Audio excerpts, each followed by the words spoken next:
We started our journey in Beijing, a normal city, full of life, noise, and freedom. But what we were about to enter was the complete opposite. North Korea, one of the most secretive and controlled countries in the world. Before even stepping on the plane, we had to disappear. No journalist identity, no political content, no questions. Just silence. Because in North Korea, asking the wrong question can cost you everything. The rules were strict, almost unbelievable. No Bible, no political slogans, no books about North Korea. And most importantly, you are not allowed to be a journalist. We boarded Air Koryo. Inside, it felt like stepping into another reality. No Hollywood movies, no international news, only propaganda. Screens looping stories about one man, Kim Jong Un. As we flew over Pyongyang, the city looked modern. Tall buildings, clean roads, but something felt off. Too quiet, too controlled. The moment we landed, we were warned. No photos. Not of soldiers, not of buildings, not even of ordinary life. Without permission. We were never alone, not even for a second. Every step, monitored. Every move, watched. This wasn't tourism. This was supervision.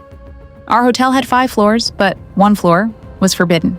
The 5th floor, no explanation, no access, just silence. And then we heard a story. Tone becomes heavier. Otto Warmbier, a young American tourist and who made one mistake. He took a propaganda poster. He was arrested, shown on television, begging for forgiveness. Months later, he returned home, in a coma, and died. That's when it hit us. This wasn't just a country, it was a system where fear controls everything. Everywhere we went, we saw him. Statues, posters, songs. Kim Jong Un was everywhere.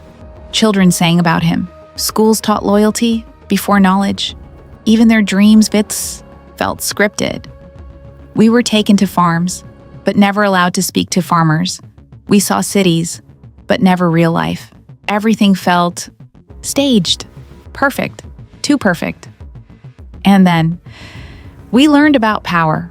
When Kim Jong Un took control, many believed he was weak, young, inexperienced, but within months, he proved them wrong. He removed his enemies, even his own family. His uncle executed, his brother assassinated. Not in North Korea, but in Malaysia. A deadly nerve agent, a public airport, a message to the world. But here's the truth most people miss. He's not crazy. He's calculated. Experts say he learned from history, from Iraq, from Libya.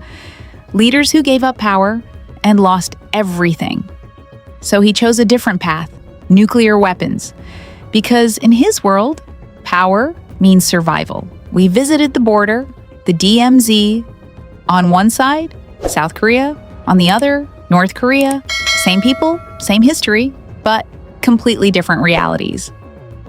Soldiers stood, staring, tension in the air, and one message repeated again and again.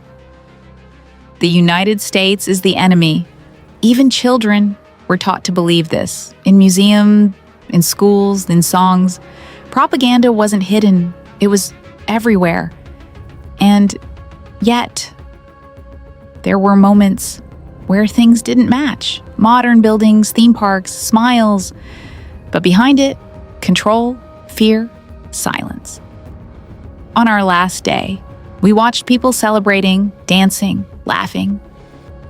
For a moment, it looked normal, but when the music stopped, they disappeared, just like that. And we realized something. What we saw wasn't reality. It was a performance, a carefully designed image of a country that the world is not allowed to truly see.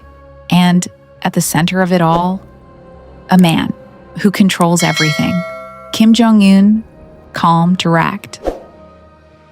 The question is he protecting his country or controlling it? Tell me what you think.